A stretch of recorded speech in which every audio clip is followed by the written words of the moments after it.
All right, here we go. Today we have NBA champion Glen Big Baby Davis. Welcome to VladTV. What's up, Vlad? Hey, man, we finally did it. We finally did it. I'm finally here, man. Baton Rouge's finest is in the building. Yes, sir. Most definitely. And we'll get into the whole Baton Rouge thing in a minute. Yeah. In a minute, and your connection with Boosie and everything else like that. But it's your first time here. I want to start in the very beginning. So did you grow up in Baton Rouge or New Orleans? I grew up in Baton Rouge. Okay. Yeah. Baton Rouge, Louisiana. It's kind of like Midtown, right? Tough neighborhood, crazy, kind of same as South Baton Rouge, I know you. But, that's where I'm from. And you have two sisters? Yes, I have two sisters. Okay. And you said you never saw your sister lose a fight? Never. 3 girls, don't matter. Don't matter. They whooping ass. Whooping ass. No question. That's where you got your toughness, from what I understand. Like dead ass. Because Yeah. I didn't have any brothers. Mm-hmm. And, not having any brothers and was kind of tough. You know what I mean? I had to play with my sisters all the time. But my sisters were like the toughest people I knew.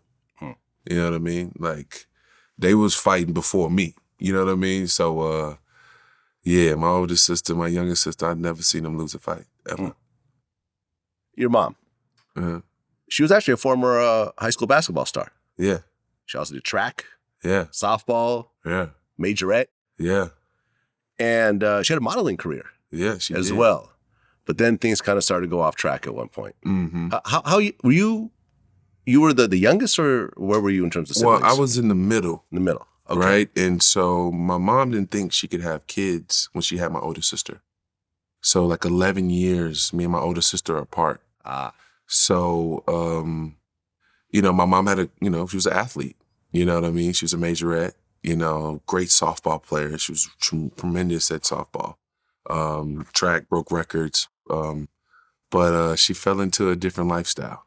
Yeah. And, for example, she dated Rick James for 3 years. Wait. Your mom dated Rick James. Yeah, like she used to Super date- freak. Yeah, she was the first motherfucker to bring Rick James to the hood.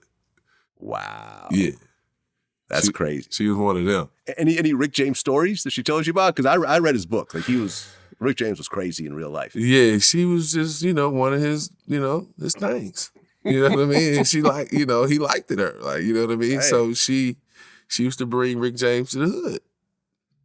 I feel like so many people I interview have a Rick James story. Like I just interviewed Snow, the reggae artist from Toronto, and he was like, his babysitter used to date Rick James. And Rick James used to show up to his house, with the babysitter. Like everyone got a Rick James story. Yeah, He just pops up everywhere. We're talking about Canada. Like, you know what I'm saying? Like Rick Yeah. James was everywhere. My mom was real hood famous. She was real hood famous. Okay. You know what I mean? She was really popular in my hood. But then the drugs Yeah. started playing a role in her life. Yeah, she was part of that, that 80s when crack, really was potent. You know what I mean? And, and sometimes you fall into the wrong people, relationships, and people make you, you go into different habits. And it was hard to kick for a second. You know what I mean? It was hard to kick for a second for her. But in spite of her drug habits, she's always been at every game.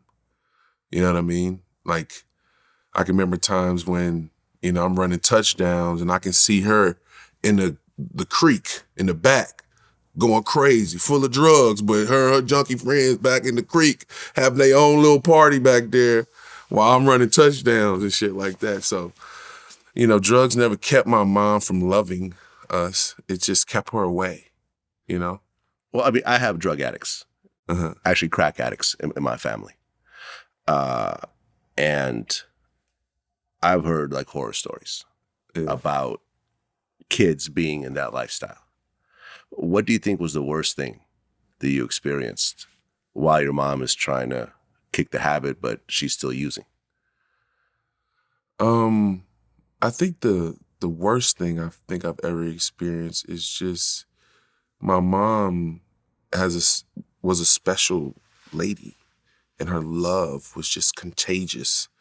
So when somebody goes into, that deep zone like that, into that, they're missed extremely much, right? That person that's a bright light, that's always around, that's always loving, caring. You miss that person. And those are the things that you miss. Those are the hurtful things. Those are the things, you question God. Why? Why is she making this decision over us? Or, why is she doing this over us? But my mom was fighting demons. Yeah. You know what I mean? Being abused, going through all types of situations growing up, not being loved by her mother. She was dealing with things and, she slipped up, and it made me stronger, character. Yeah, do I have some gaps from it? Yeah, do I have some issues? But it definitely made me stronger into who I am today. Well, and then your dad, you didn't actually meet him until your sophomore year in high school? Yeah, well, my dad, it's so crazy how this shit is. My mom was such a gangster. My mom, I didn't know who my dad was. My original dad, that my mom, they loved my mom's, my dad, the Davis name, he loved my mom so much that when she was pregnant with me, he was like, I don't care. You know what I mean? And so that's why I have a younger sister that's like 16 months younger than me. And so that guy adopted me, the Davis name. But then come to find out, I'm getting taller. He's 5'11", I'm 6, I'm 6'5". And I'm like, yeah, that's not my dad, And so, I go through a period of time when I'm becoming this athlete and my mom's trying to find me some money because she didn't want me to go without. And so, some guy that was acting like he was my dad at the time, like, hey, that's your dad. Knowing damn well that's not my dad, And so I go into another relationship with a dad that he's really not my father. My mom just doing that just to make sure my kid can go to school and he's the best athlete now.